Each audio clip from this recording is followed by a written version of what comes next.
Sandra Wyllie. I have a very important message in this video. And I want people to learn through my tragedy.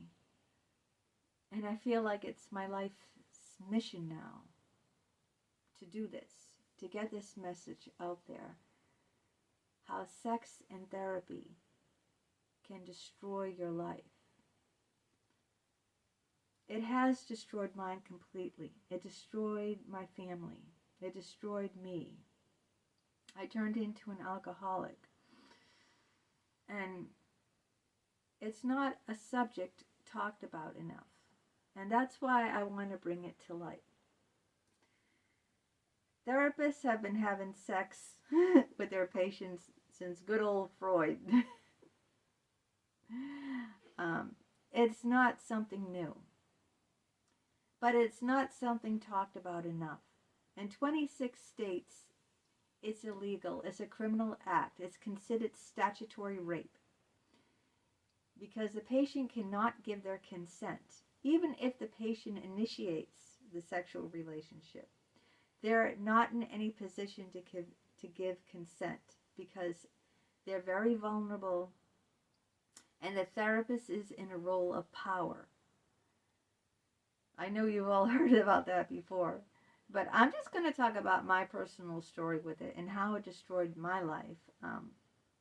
I went to therapy. I was in my late 30s. My father and mother died back to back. I grew up with a schizophrenic, paranoid father who was in and out of mental institutes and left. My parents separated when I was only like 2 years old. They got back together later on, but I was left with a very abusive, physically and verbally abusive, narcissistic mother who would call me horrific names like rhymes with sock. Sock sucker. Rhymes with sock. I can't say it on the video. And she'd say F you, and she'd like hit me with objects. She'd leave welts on me. She would scratch me till my whole skin was peeling and full of blood. And yeah, and my father left me with her. Even though my father was narcissistic, I know my mother was narcissistic, I'm sorry, my father was schizophrenic. He never laid a hand on me, but he would get into rageful, psychotic episodes, not at me, at someone else out there in the big nasty world. They're trying to kill us. They're going to bomb the house. This is how I grew up with as a little girl. There's a bomb in the house and it's going to go off. We're all going to die. And this is what I grew up with constantly. It was horrific. And I was an only child. I had no one to turn to. And I never talked about it with anyone. I never had a therapist. I never had any friends who knew about it. My friends didn't know any the hell I was living in. And no teachers knew. So this was all, I was living this nightmare all by myself. And I grew close to a minister at our church. My husband was out of work at the time, and he was helping us paying our electric and phone bills, and he was also offering moral support to us. And he said to me, "You really need to go see a psychologist." I was like 38. I just lost both my parents back to back. My father was in McLean's, in a mental ward, locked up at McLean's Hospital, and my mother just collapsed unexpectedly of heart failure, and I had to go to the hospital. They, you need to be let in because it's all under lock and cease. And I had to tell my father that his wife just passed away, and here he is locked up in a mental hospital. He has no idea because she just dropped dead like that. I had to tell him, and then 2 weeks later, he was rushed to the ER, and the doctor said he's dying of liver cancer. He only has a few months to live. So then I had to tell him, on top of telling him his wife just died, I had to be the one to tell him, because he didn't believe the doctors because he was a paranoid schizophrenic. I had to tell him that you're dying of liver cancer and you only have a couple of months to live. On top of that, if that wasn't enough, my son was in the hospital with meningitis. He completely lost his mind from pneumococcal meningitis. I didn't have the vaccine out back then. I always give my children all the vaccines. So he was in diapers, and he couldn't talk. And, I mean, it was a mess. It was a hot mess, and we were fighting to try to find him a placement for him to live because he couldn't come home. He was very aggressive, and he could literally kill someone. That was a hot mess. And if that wasn't enough, my cousin came in and he stole my inheritance. So now I have a lawyer fighting the Boston public school system, trying to place my son into a residential place, and another lawyer here trying to fight my cousin because he stole my inheritance. Stephen Palladino, Google him. Google Stephen Palladino and you'll find he ran this big Ponzi scheme. Okay? He was on that TV show. I forget what it's called now.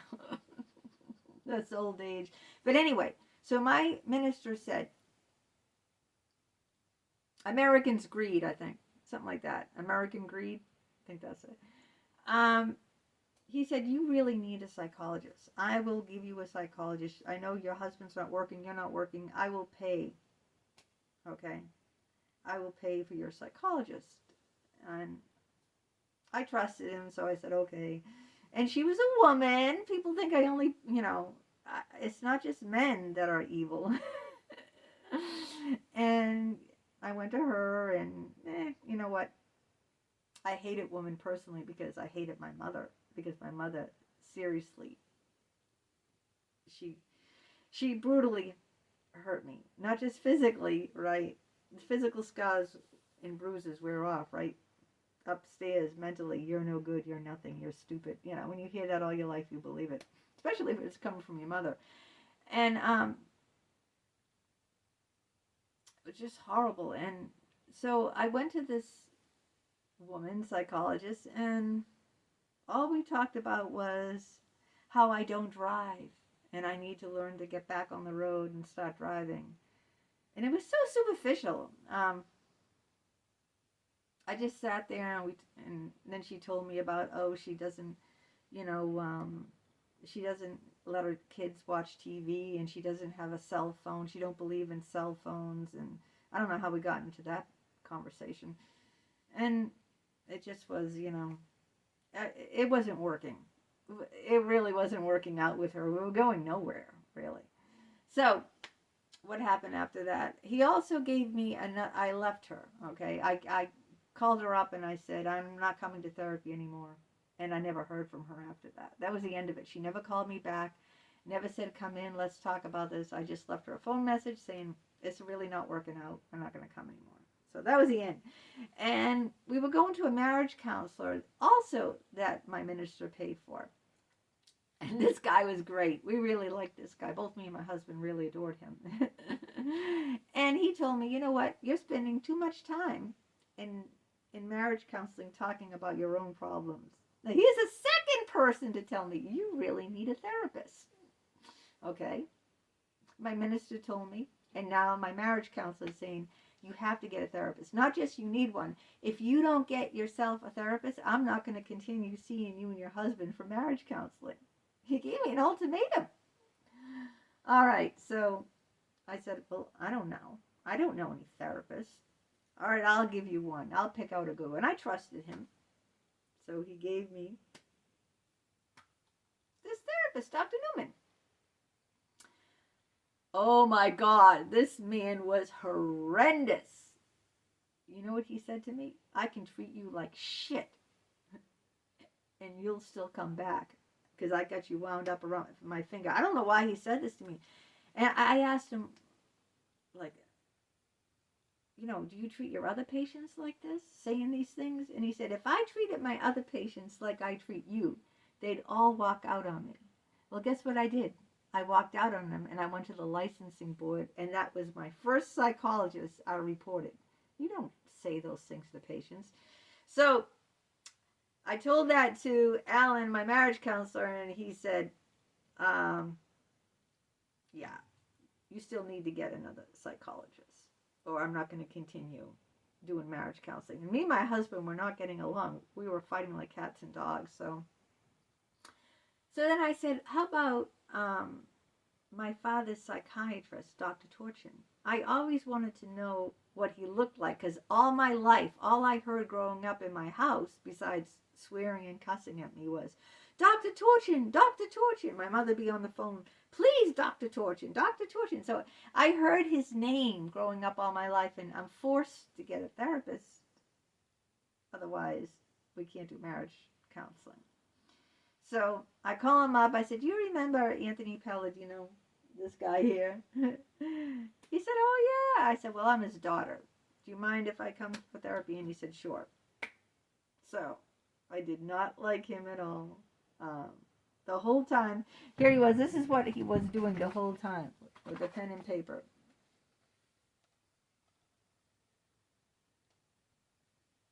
It's like, yeah. It was too clinical. After all, a psychologist is a psychiatrist, A psychiatrist is a medical doctor. They give medicine. They fill out subscriptions.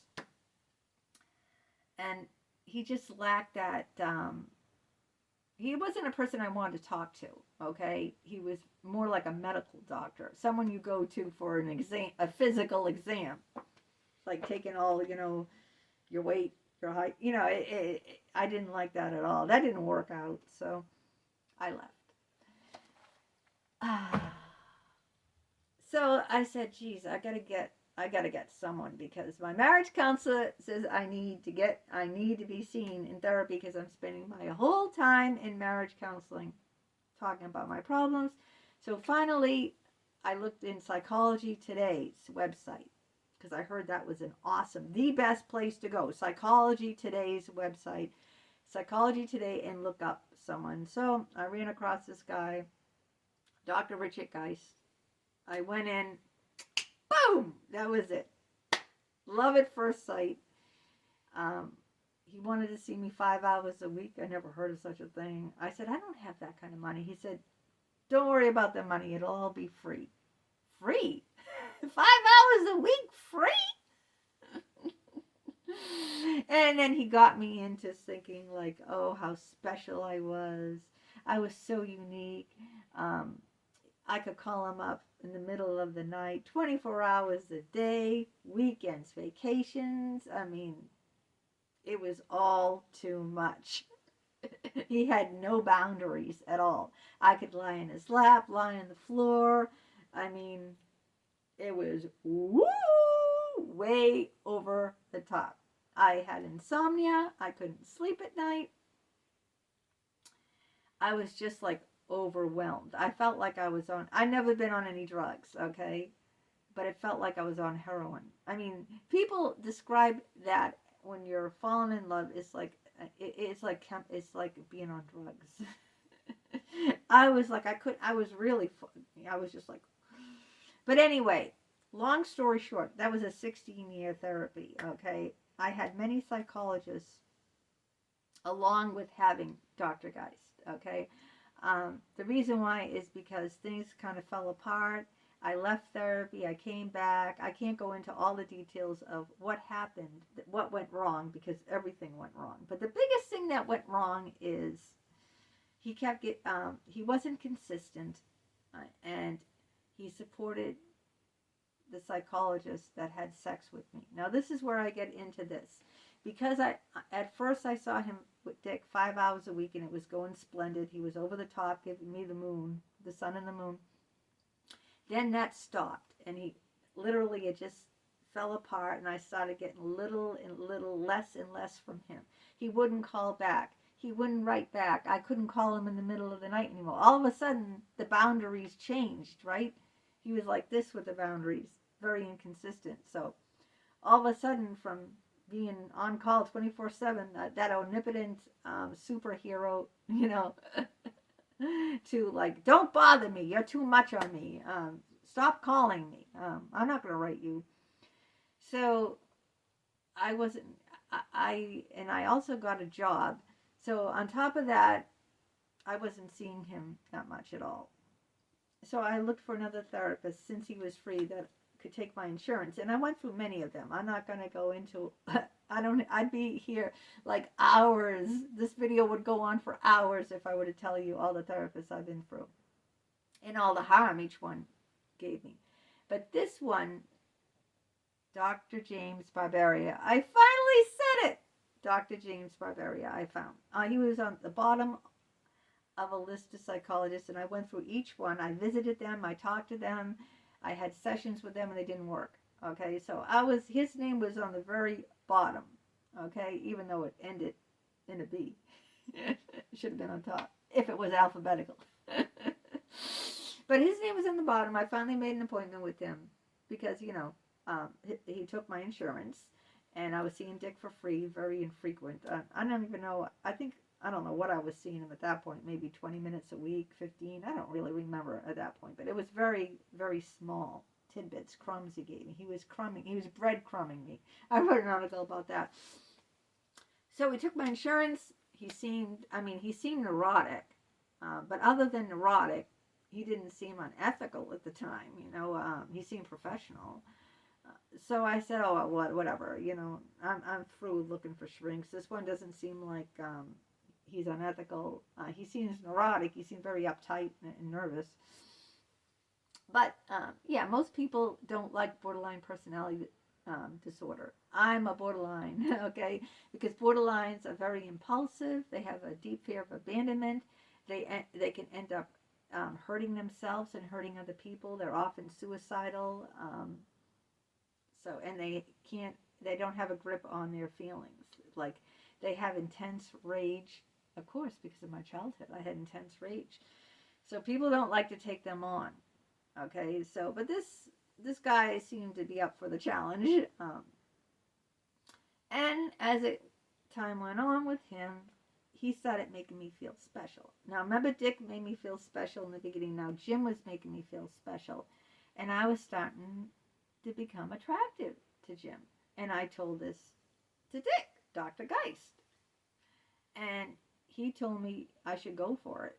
He says, oh yeah, I know plenty of psychologists who have love affairs with their patients. I even know ones that got married.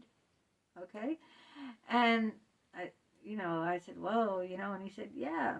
And I said, but he encouraged it. He said, ask him to go upstairs and lie in his bed. Tell him it will be fun. Imagine telling me that. And meanwhile, Jim was telling me, I feel like I've known you all my life. I wonder what a personal relationship with you would be like. So now I had two psychologists, okay? One was kind of flirting and coming on to me, Jim, and the other one was telling me, go for it, go for it. I know plenty of psychologists who have, love affairs with their patients. So here I am now with one doctor encouraging me to have an affair with the other doctor who's also coming on to me, telling me how special. I threatened to leave therapy once, and he started crying, and he clutched his heart. I can't lose you. It would be like cutting off my right arm. I swear to God, he said this. It would be like cutting off my right arm. I told Dick, he has a notebook in his lap. I mean, he had a notebook, like, remember the other psychiatrist was taking notes? He didn't take notes, but he had it placed in his lap. And I said, he always has that notebook, on top of his lap, but he never uses it. And you know what Dick said to me? He's probably covering an erection. Can you imagine? So see how they put all the thoughts in my head? Now, before I started getting sexually involved with Jim, with Dick's support, I had a job. I had many friends. I had a social life. I never had a drinking problem, okay? I was in my late 40s, all right? I never drank every day, never heard of it, never drank vodka, okay? If I went out to a restaurant once in a while, I'd have a cocktail or two. On the weekend, I'd probably have a beer or two. On Saturday, one or two beers the most on a Saturday. Never drank all week, never touched a drop of alcohol all week, never. I was a person that could drink. I was a light drinker. Okay, a light drinker meaning I'd have one or two drinks at most a week. That's a light drinker. That's someone who can handle alcohol, who doesn't drink every day, who doesn't have more than one or two drinks once a week. Yeah, I was a very light drinker. It didn't mean I was totally abstinent and never touched alcohol. It just means that I didn't have a problem with alcohol, like food, right? I can eat a piece of chocolate cake. I don't eat the whole cake, right? I can have a chocolate or two out of a box of chocolates. I don't eat the whole box. So I didn't have a problem with alcohol, all right? And, I really didn't have a problem back then. I considered myself a pretty, considering all the hell I've been through, I wasn't really, what I would call, clinically depressed or, but then that all changed when I started having an affair with Jim. And what's worse is I felt so devalued, so shamed. I thought this was wonderful at first, that this psychologist really loves me. I'm going to leave my husband and son for Jim. And Dick supported this. Dick saw Jim himself. Jim came for individual therapy with Dick, my other psychologist, Dr. Geist, Dick Geist. And he saw us together, me and Jim, Dr. Barbaria, as doing couples therapy. In fact, I wanted to end the therapy altogether. I said, this is no longer therapy to Jim. And he said, you can't end it. He said, okay, I'll see you, we'll see each other, we'll start dating. So because I was ending the therapy, he immediately switched to a dating relationship. Immediately. There was no 2-year wait, not 2-week wait. We didn't wait 2 weeks. So we went from that Friday, I was his patient, to I don't know, that Saturday or Sunday, whatever it was, starting to date him. And he was a very, very messed up person. He was very violent with me. He pushed me around. He swore at me like my mother. F you. And Dick was supporting this. He was still seeing us. I felt like both of them profoundly let me down. Profoundly. Neither one was looking out for my protection, the patient. Okay? So it wasn't just one psychologist, the psychologist I had sex with for 2 years now. It was the other psychologist, my primary psychologist, Dr. Geist, who was seeing me for 16 years. It was him that was supporting Jim in the unethical sexual relationship. So that's like a double whammy, all right? When you look at it, right, you're saying, not only am I suffering from the psychologist I'm having sex with, but I'm also suffering from the other psychologists, right? The Harvard psychologist, the one with 40 years experience, who was my primary psychologist, who should not have been supporting this relationship, okay? He wasn't looking out for my best interest. And here he was telling me, you can't go to the board. Dick was saying, you can't go to the board, you'll ruin his life. You can always get another boyfriend, but he can't get another career. And then Jim was telling me, if you go to the board, Sandra, you'll ruin all of my patients' lives. You're responsible for all of my patients, because then they won't have me anymore because of you. So can you see they're both ganging up on me? I started drinking very heavy. Now, here's a person who had 1 or 2 beers with pizza on a Saturday, or maybe a cocktail when I went out to dinner. I started buying vodka and drinking 4 or 5 drinks, maybe a cup of vodka every single night, getting drunk. I even went in a car and drove drunk and got in a major accident. I should have been locked up. I should have been given a DUI. Somehow I escaped that. The police never told me to step out of the car. I don't know why. Maybe an angel was on my side or something, but I walked off my job. No job. Heavy drinking. I lost all my friends. No social life. Complete depression. I had severe panic attacks. Okay?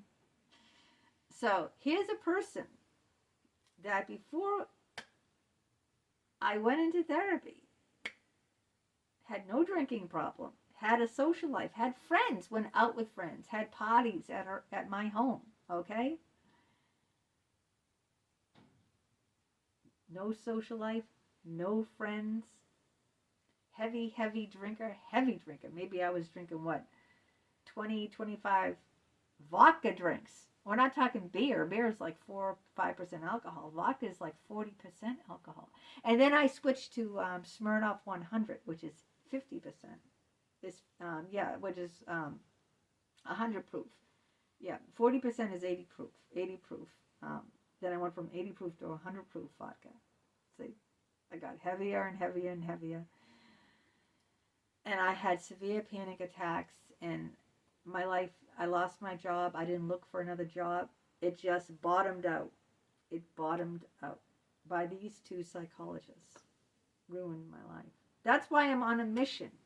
I am here today, and I'm going to, keep at it until the day I die. You're going to see them have to bury me 10 feet under that ground for me not to get up here, whatever you want to call it, my soapbox, whatever you want to call it, and I'm going to tell you, watch out.